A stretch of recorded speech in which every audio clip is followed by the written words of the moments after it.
I want to be honest with you. I've debated for a long time whether to talk about this. My sister still doesn't know the full story. My wife knows bits and pieces enough to make her uncomfortable every time I mention Lake Havasu. But I'm telling it now because I think people need to hear it, because what happened to us that week in Arizona was not random, it was planned, and whoever planned it knew exactly what they were doing. It was late July. My wife Cassie had found a rental house online, one of those vacation listing sites, the kind where the photos look too good and the reviews are just glowing enough to make you trust it. 5 bedrooms, private pool, right on the edge of the lake. We'd been planning this trip for almost a year. Me, Cassie, our friends Drew and Mara, and Drew's younger brother Cole. 5 adults, 1 house, 7 days, a proper vacation. We drove in from Phoenix on a Sunday afternoon. The house looked exactly like the pictures, big, clean, modern. That desert tan color with a terracotta roof. The key was in a lockbox by the front door, just like the host said it would be. I remember punching in the code and feeling that click of relief. We'd made it. Vacation officially started. The first 2 days were perfect. I mean, genuinely perfect. We spent time by the pool, we cooked together. Drew made his terrible attempt at ribs and we never let him forget it. Cassie and Mara stayed up late on the back patio talking, and I could hear them laughing through the bedroom window. I remember thinking, this is it. This is exactly what we needed. Then on the 3rd morning, Cole found the door. It was in the laundry room behind the dryer. Not unusual for a house to have a basement access or a utility door. But this one had a padlock on it. A heavy one, the kind you don't put on something by accident. Cole mentioned it at breakfast, half joking. We laughed. I went and looked at it myself, pulled on the lock, and figured it was probably just storage the owner kept private. Totally normal for vacation rentals. I forgot about it within the hour. That same night I woke up at around 2 in the morning. The house was quiet, that deep, silent kind of quiet you only get when you're far from a city. I went to the kitchen for water. And that's when I noticed the back door, the sliding glass door that led to the pool, was unlocked. Not open, just unlocked. I was almost certain Drew had locked it before bed, almost certain. I locked it, checked it twice, went back to sleep. I told myself I was being paranoid. The next morning, Mara said she heard something in the night. A sound, she described it as something being dragged across the floor, slow and low, like furniture moving. Her and Drew's room was on the far side of the house, closest to the laundry room. We went and checked. Nothing looked disturbed. But the padlock on that door was different. Same style, same color, but it wasn't the same lock. I know that sounds insane. But I had looked at that lock 2 days before, and there was a small chip in the bottom right corner of the shackle. I noticed it because I used to work with hardware in my 20s. This lock was clean. Someone had been in the house and changed that lock. I called the hosting platform immediately, got a representative on the line who was polite and useless. She said she'd reach out to the property owner and get back to me. I messaged the owner directly through the app. No response. We debated leaving. Cassie wanted to go. I was on the fence, still trying to convince myself there was a reasonable explanation. Drew said we should stay and figure it out. Cole, who was 23 and thought everything was an adventure, agreed with Drew. We stayed. That was our mistake. On the fifth night, everything changed. I had set an alarm on my phone for 2 in the morning. I don't know exactly why. Some instinct I wasn't ready to listen to fully. When it went off, I slipped out of bed without waking Cassie and walked quietly down the hall. I reached the laundry room and stood in front of that door, and I heard breathing on the other side of it. Not air through pipes, not the house settling, breathing. Measured, human. I didn't scream, I didn't run. I froze in that specific way where your whole body just stops and your brain catches up 2 seconds too late. And then from behind the door, a voice, calm, flat, almost bored, said, "You should have left on Tuesday." I ran. I grabbed Cassie. I banged on Drew and Mara's door. I was screaming at everyone to get out of the house before I even finished a sentence. We made it to the car in under 2 minutes. No shoes, no bags, just ourselves. Drew drove. I was shaking so hard I couldn't hold my phone to call 911. Cassie called from the back seat, voice breaking. Maricopa County Sheriff responded within 15 minutes. They found the door still padlocked. They broke it open. Behind it was a staircase leading down to a finished room. Insulated walls, a cot, water bottles, food wrappers, a battery-powered lantern, and a small monitor connected to a series of cameras. Cameras that were positioned throughout the house. The living room, the kitchen, the hallways. There was a man living in that house the entire time we were there, watching us for 5 days. They caught him 3 miles away on foot sometime before dawn. He had a record: prior breaking and entering, trespassing, a restraining order violation from 2 states over. The detectives told us later he'd been doing this with vacation rentals for over a year, finding properties he could access, setting up a hidden space, waiting for guests to arrive. Whether he had ever done anything beyond watching, they couldn't confirm.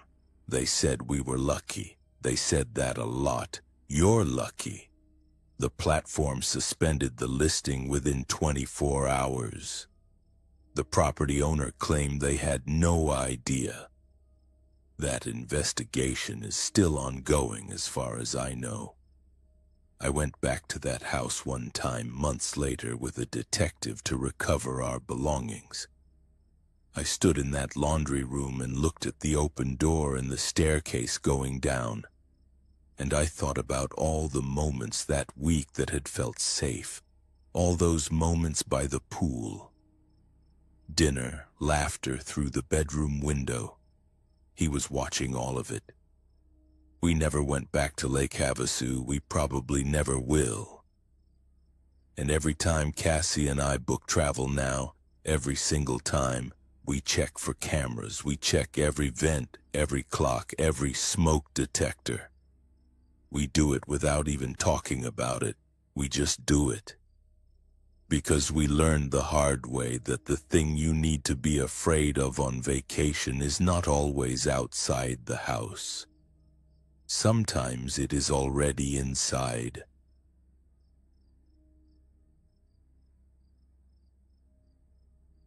I almost didn't go. That's the thing that keeps me up at night. I almost canceled the whole trip because of a work deadline, and if I had just stayed home that week, none of this would have happened. But I didn't cancel. I packed my bag, loaded the car, and drove 7 hours to a beachside vacation rental in a small coastal town on the Gulf Coast of Florida. A town so quiet, so ordinary that it didn't even have its own traffic light. The house looked exactly like the photos. A pale yellow 2-story with white shutters, a wraparound porch, and a path of flat stones leading straight to a private stretch of beach. It was the kind of place you see on Pinterest boards titled Dream Vacation. My friend Dana and I had been planning this for almost a year. Just the two of us. A full week away from everything. The host, a man named Gerald according to the listing, had left a lockbox on the front door with a 4-digit code. There was a handwritten welcome note on the kitchen counter. It said the Wi-Fi password was on the back of the router, that trash pickup was on Thursdays, and that if we needed anything, we should text him. It was friendly. Normal. The kind of note you don't think twice about. The first 2 days were perfect. Genuinely, completely perfect. We sat on the beach in the mornings, ate seafood at a little restaurant in town, and came home sunburned and happy. The house was clean and quiet. I slept better than I had in months. It was on the third night that something shifted. I woke up at around 2 in the morning, and I couldn't tell you exactly why. No sound that I could identify. No nightmare I could remember, just that sudden, jarring awareness that happens sometimes. Like your brain threw a switch without telling you. I lay there for a moment staring at the ceiling fan, and then I heard it. A door closing, not slamming, not a crash, just a soft, deliberate click. The kind of sound a door makes when someone is trying to be quiet. I sat up. Dana was in the room across the hall, and I told myself it was probably just her getting up for water. I waited, listened. Then I heard footsteps, slow, measured footsteps, moving through the living room directly below my bedroom. I grabbed my phone. No texts from Dana. I opened the door to the hallway, and her bedroom door was shut, with the faint glow of her nightlight still on underneath it. She hadn't gone downstairs. Someone was in the house. I stood completely still in that hallway for what felt like a full minute, my heart hammering so loud I was convinced whoever was down there could hear it. Then I knocked softly on Dana's door and slipped inside. I whispered what I'd heard. She went pale. We locked her bedroom door, pushed a chair against it, and called 911. The dispatcher kept us on the line. She spoke in a low, calm voice and told us officers were on the way. She asked if we had heard anything else. As if on cue, we heard a cabinet open downstairs, then another. Slow and methodical, like someone going through each one, looking for something specific. The police arrived in 8 minutes. 8 minutes is nothing in real life. On that night, it was an eternity. They found a man in our kitchen. He was in his mid-50s, wearing jeans and a plain gray t-shirt, and he was sitting at the kitchen table with a cup of coffee he had made himself, completely calm, like he had every right to be there. He wasn't armed. He didn't run. He looked up at the officers and said with total sincerity, "This is my house." His name was not Gerald. His name was Roy. And it turned out that this house, the pale yellow house with the white shutters and the Pinterest-worthy beach path, actually belonged to him. He had owned it for 11 years. He had a key. He had a key because it was his house, and he had no idea that someone had been listing it on a vacation rental platform without his knowledge or permission, charging guests hundreds of dollars a night and pocketing the money. Roy had been out of state caring for his elderly mother for several months. He came back to his own home in the middle of the night, because that's when he arrived after the long drive. He had no idea we were there. When he saw 2 strange women's bags in his guest rooms, he didn't call the police. He went to the kitchen and made coffee and tried to figure out what was going on. That detail, The coffee is what unravels me every time I think about it. The person who had been renting the property under the name Gerald had cloned the listing from Roy's actual old rental account, which Roy had shut down years before. They had stolen the photos, the description, even the reviews, and relisted the property under a fraudulent account. They had changed the lockbox code. They had been collecting payments from guests for months. By the time investigators traced the account, Gerald had disappeared entirely. Fake name, burner phone, untraceable payment routing. The platform refunded us. The investigation went nowhere. Roy, from what I was told by local police when I followed up weeks later, had to change every lock on his home and spend months in legal back and forth just to prove what had been done to him. Here's what I can't shake even now, a year and a half later. We weren't the first people to stay in that house. The fraudulent listing had been active for nearly 4 months before our trip. That means other guests had rented that house, slept in those rooms, felt completely safe, and had no idea that at any point the real owner could have walked through the door. Or worse, that whoever was behind Gerald could have shown up too. Because they had the address. They had the lockbox code. They knew exactly when the house was occupied. We were alone in a stranger's house rented to us by someone who didn't exist in a town where nobody knew us. Before you book your next vacation rental, and I say this with complete sincerity, look up the property address independently. Cross-reference it with public records. Search the address on Google Maps and compare the photos. Call the local county assessor's office if something feels off. The platforms have fraud reporting systems, but those systems rely on someone catching it first. That someone almost wasn't us. And if Roy had arrived 2 hours later, we would have woken up, packed our things, driven home, and never known a single thing was wrong. That's the part that keeps me from sleeping. Not the sound of the door, not the footsteps, the quiet. All those nights when nothing happened, and we had no idea how fragile that quiet actually was.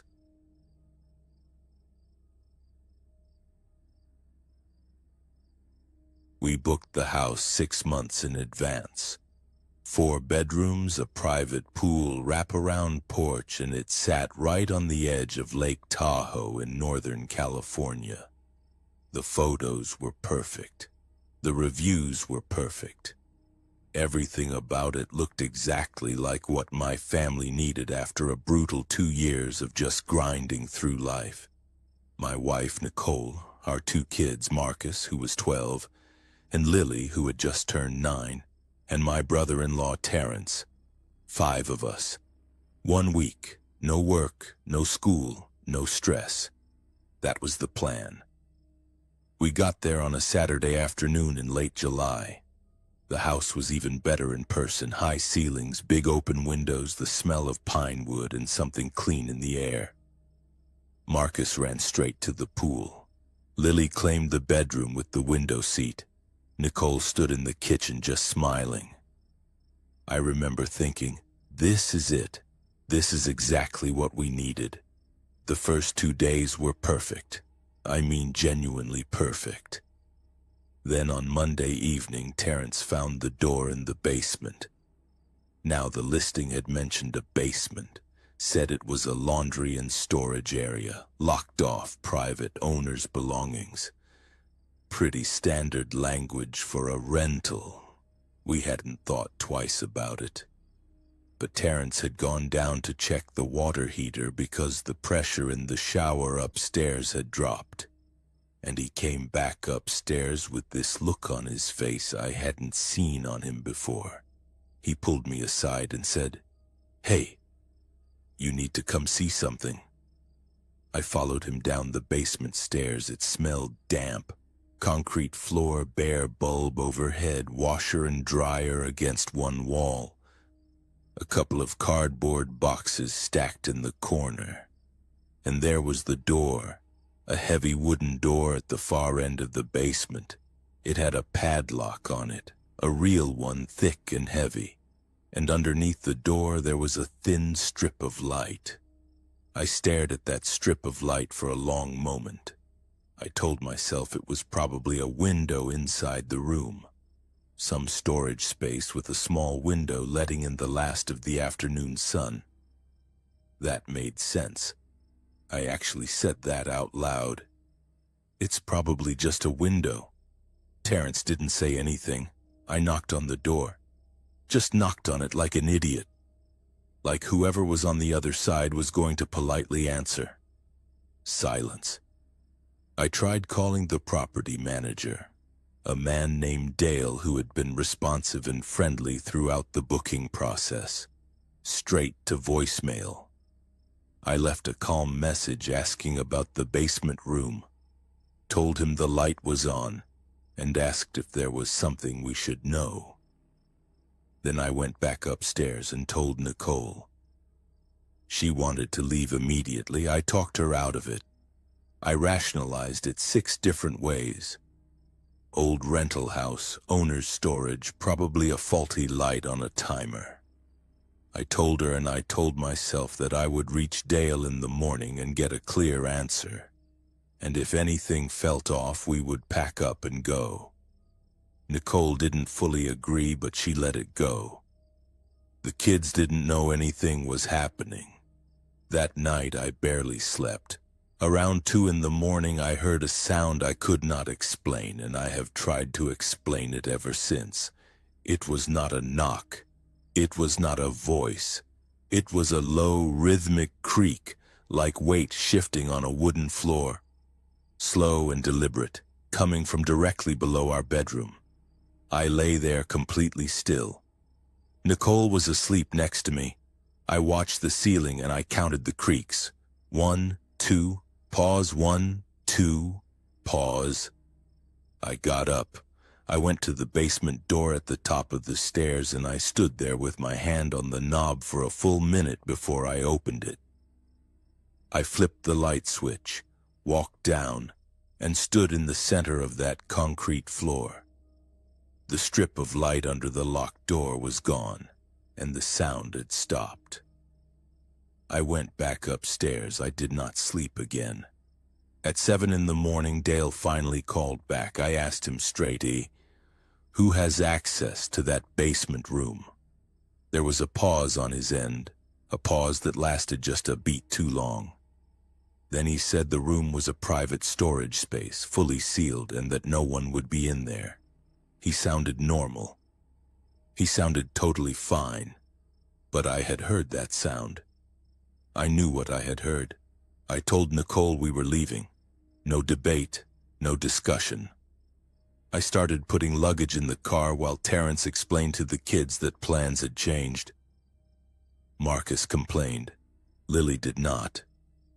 She just looked at me with those quiet eyes of hers and said, "I heard it too, Daddy, the thumping." My stomach dropped. We were on the road by 9. I filed a formal report with the county sheriff's office 2 days after we got home.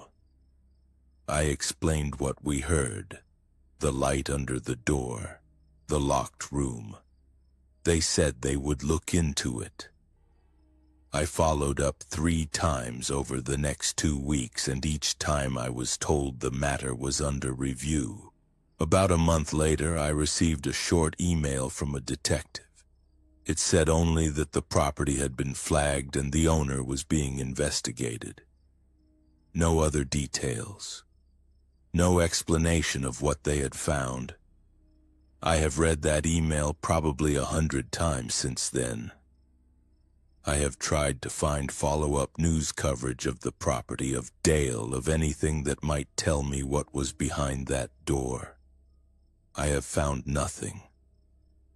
And some nights when the house is quiet and everyone is asleep, I think about that strip of light. I think about how it was there when we knocked and gone in the middle of the night. I think about my 9-year-old daughter hearing the same rhythmic thumping I heard and saying nothing to anyone until the moment we were already leaving. She knew somehow before any of us did. We have not taken a vacation since. If these stories made you think twice about your next trip, you're not alone. Make sure to hit that like button, subscribe if you haven't already, and turn on notifications so you never miss other terrifying stories. Drop a comment below and let me know, have you ever experienced something disturbing on vacation? I read every